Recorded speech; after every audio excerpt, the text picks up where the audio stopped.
Good morning and welcome to Sabbath School. I think everyone's thawing out. I saw a few sun worshippers standing out in the front in the sun. Thankfully they had their backs to it, not like in the Bible where they're all facing it as I drive up the street. Well, for our mission focus this morning, continuing on from last night, we've got Pastor Mark Pearce to come and speak to us for a few minutes, and then I believe he's got teen Sabbath school later on. So Mark, you're the director of the Ellen White Estate, I believe. Not quite? The Ellen White Adventist Research Centre, okay. Yeah. Correct me. So tell us briefly, what does that mean? What does that mean? Let me put this thing up here, James. Basically, you don't sit at your desk reading Great Controversy and just you do more than just that. Yeah. There's lots more to do than that. I mean, we have some interesting stuff in the research centre. We have James White's clock. The legitimate the clock that James White owned, we have sitting in the research centre. Okay, when Ellen went back to the United States, she gave it to a family who donated it to the research centre in the late 1990s. Okay. Well, that's a good excuse to go down there and have a look at it, isn't it? Yeah. We have, of course, in the vault. Notice I called it the vault. There are all of Ellen White's letters and manuscripts. These are in typewritten form, so they're not the handwritten form. We do have actually some handwritten material. So I can show you, okay, this is stuff in her handwriting. Yeah. We also have in the vault some of the original publications, and that means, Original Desire of Ages, 1898 edition, stuff that goes back well over 100 years.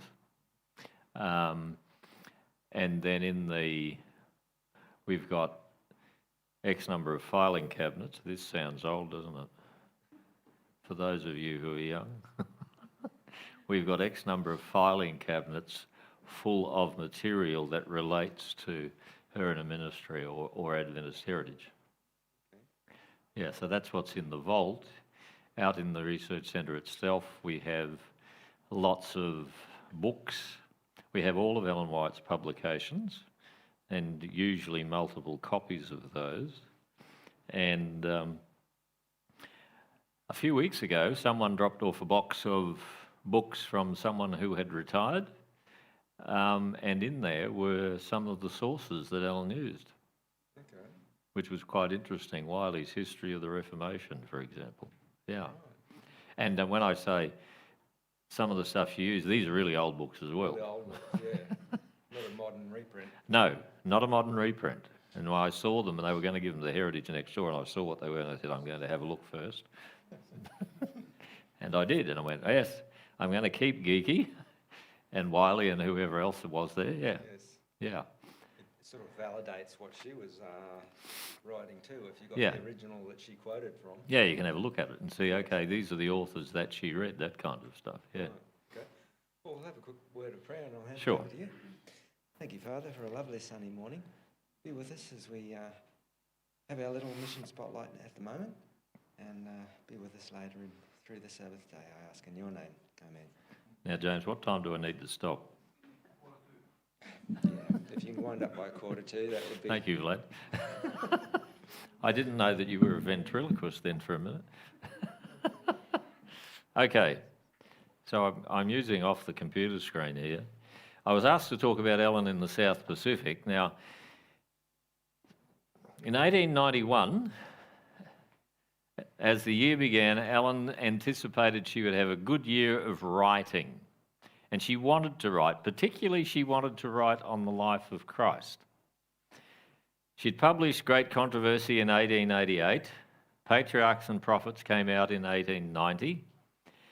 And in 1891, there was another little book that she'd written that was off at Fleming H. Revell in order to be published, because it was figured so Arthur White says, that if it was published by a non-Adventist publisher, it would gain a wider circulation. It wasn't a big book. Can you guess the name of it? Steps to Christ. And incidentally, it did not have the first chapter that is in the edition that we have.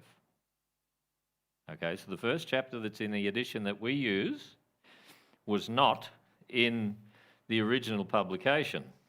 So in 1891, Ellen is looking forward to writing on the life of Jesus.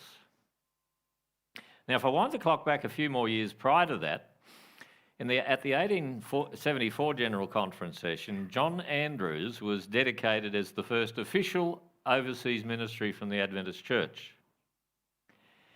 And at that time, Ellen had had a vision where she was shown the spread of Adventist literature all over the world. And James asked her for the names of those countries. And at first, she said, I can't remember.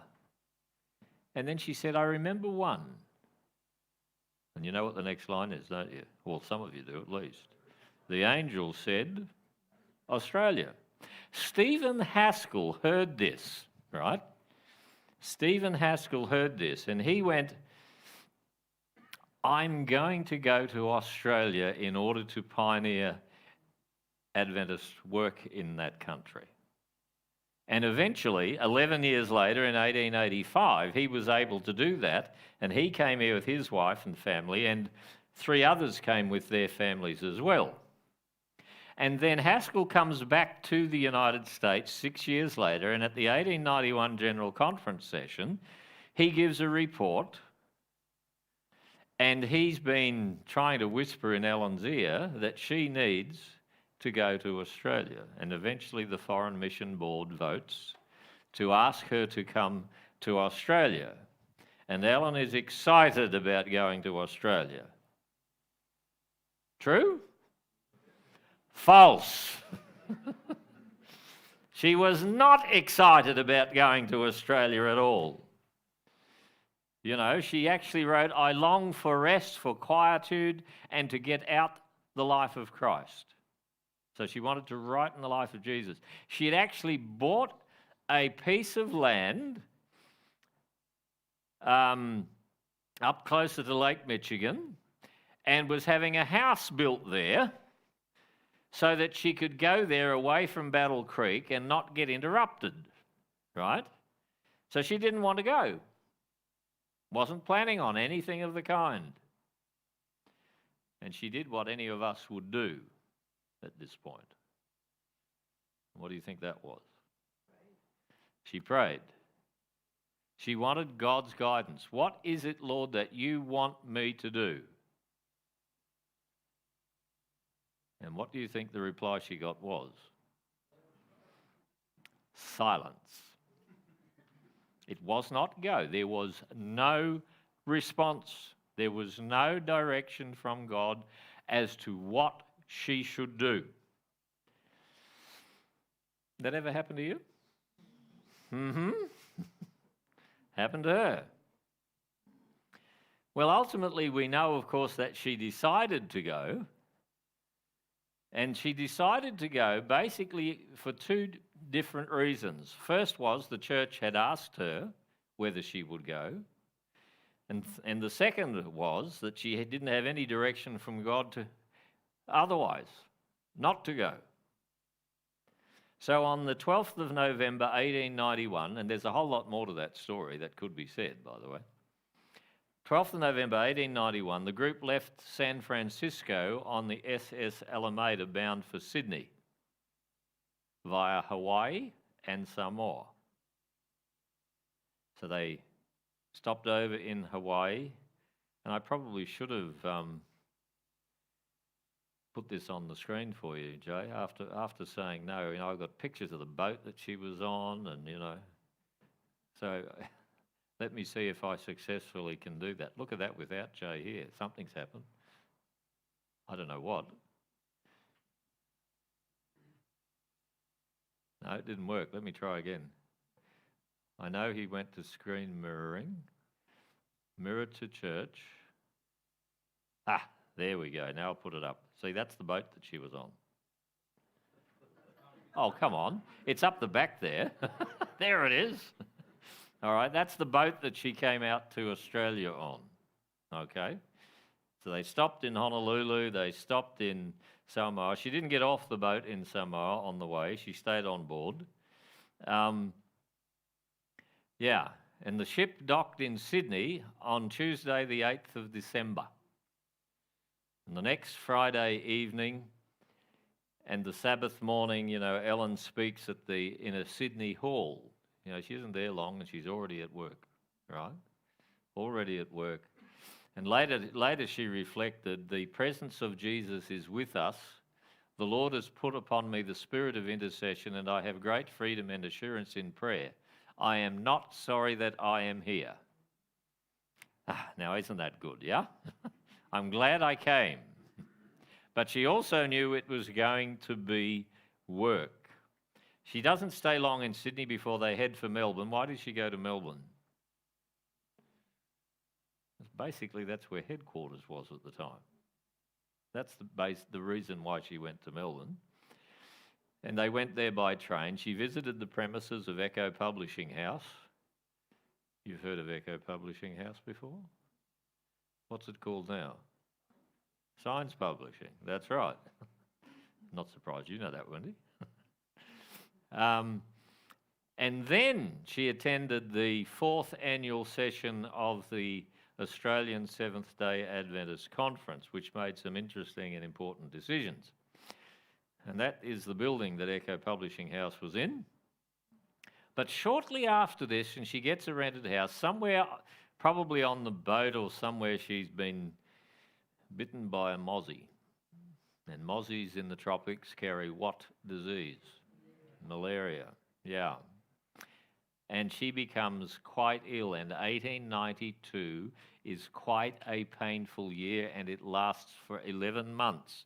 During this period, I experienced the most terrible suffering of my whole life.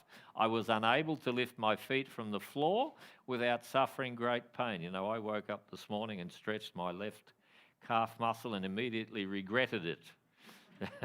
Yeah, you know what that was, right? Cramp. So it was out of bed and stretch it that way.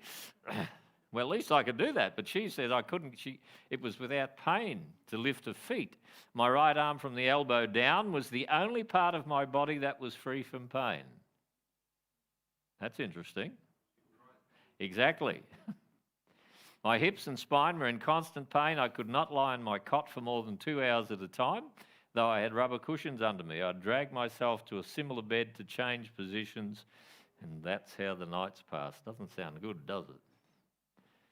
So she continues to write for 11 months, as I mentioned, and I need to skip something here because I'm watching that clock up there. Some come to anoint her on the 20th of May, and that included Arthur Daniels and his wife. Now, this I'd already kind of mentioned. At the annual session that they had run, they decided they were going to open a Bible school, which they start on the 24th of August, 1892. Ellen had to be carried to the platform. Ouch. And I doubt that they had all those modern conveniences to make that easy. Yeah. Finances in Australia, and I suggested this last night for those of you who were here, at this time of year, at this time in the 1890s, what was happening to the economy? Depression, right? So how are you going to start a school when you've got not much money and not many members? So they were tight. Ellen actually contributed out of her own pocket $1,000, 500 of which was earmarked for students. The school, of course, went well, and she wrote to O.A. Olson, without an exception, all the pupils have responded to the efforts made in their behalf, advancing step by step in obtaining knowledge by doing their best. Now, after this, where does she go from Melbourne? She crosses the ditch. New Zealand, yes. She crossed and went over to New Zealand. She was initially going to go over there for 2 months. So in 1893, she's over there. She travels aboard the Roto Mahana, leaving Sydney on a Sabbath afternoon, and that's a picture of that particular boat that she was on. And while she's there, as I said, for nearly a year. She visits church members, does the preaching, teaching thing, but she also had dental issues. Did you know that? Quite uncomfortable. Now, she had previously stayed in Napier with a Dr. Margaret Caro. Now, the word doctor doesn't mean back then exactly what it means now, right? In the sense of having all that training. Do you know how long doctors used to train for in the 19th century? 6 months. And then they could put up a sign calling themselves doctor. We won't get on to health because I could tell you that, hey, people worked out that you were more likely to survive if the doctor didn't come. Anyway, it was arranged that Dr. Caro would come down to Wellington, where Ellen was at the time, on the 5th of July, and that she would extract the last of Ellen's 8 teeth. Now, I've had one pulled. That was enough. One on either side in the back. But she had her last 8 taken out without anaesthetic. And on seeing Dr. Caro in the morning that she arrived, Margaret said to her, "Are you sorry to see me?" And Ellen responded with, "I am pleased to see Sister Caro, certainly. Not so certain whether I am pleased to meet Mrs. Dr. Caro, dentist."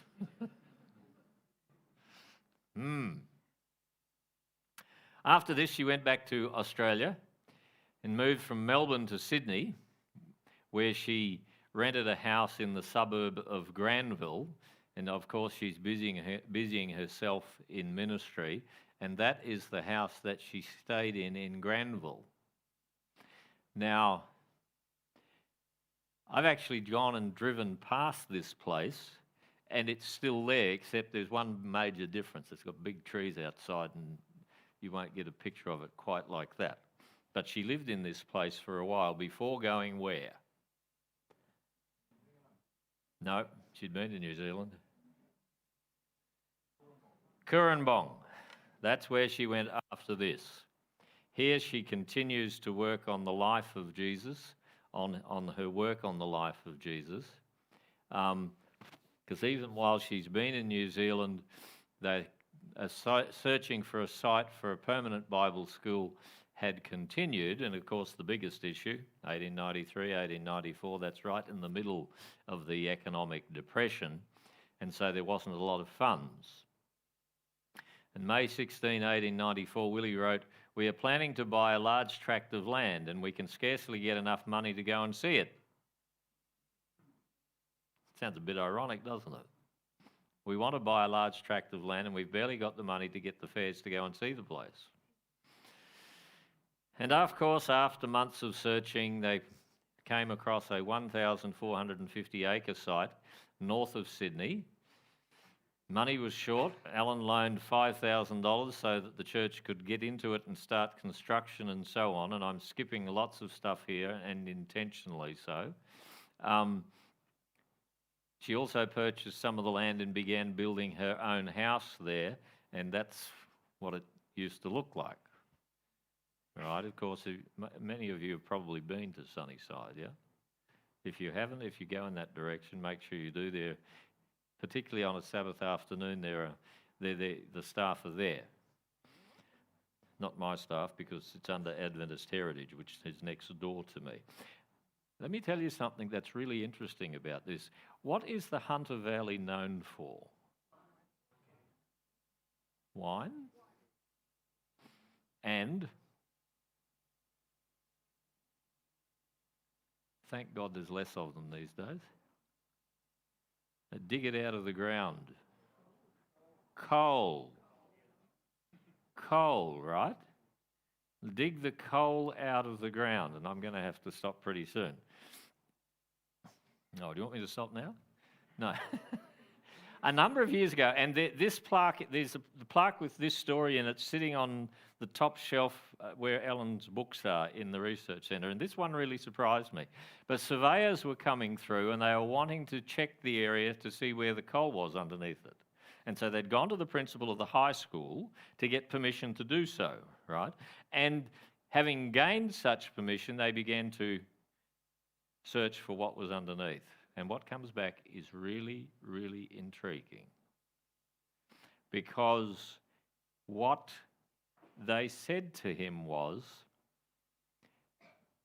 there will never be mining under here because from just north of the boundary of the Avondale School, in a southerly direction to about Beauty Point Road, which is close to Stockton Creek, there is an igneous intrusion, which means there is no coal under where Avondale is and much of where Kurrambong is located.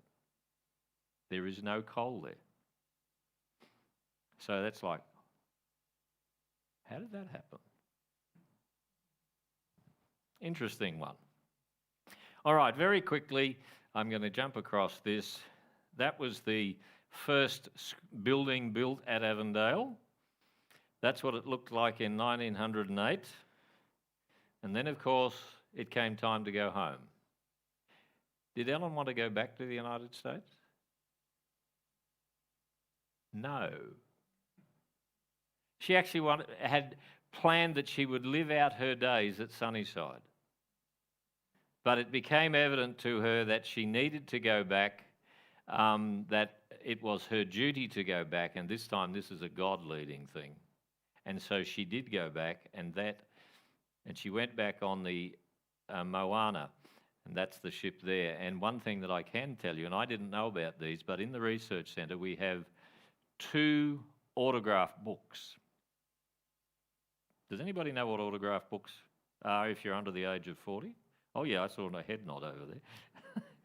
2 autograph books. They are about that thick. And these are copies of the originals that were given, one to Ellen White and one to Willie White.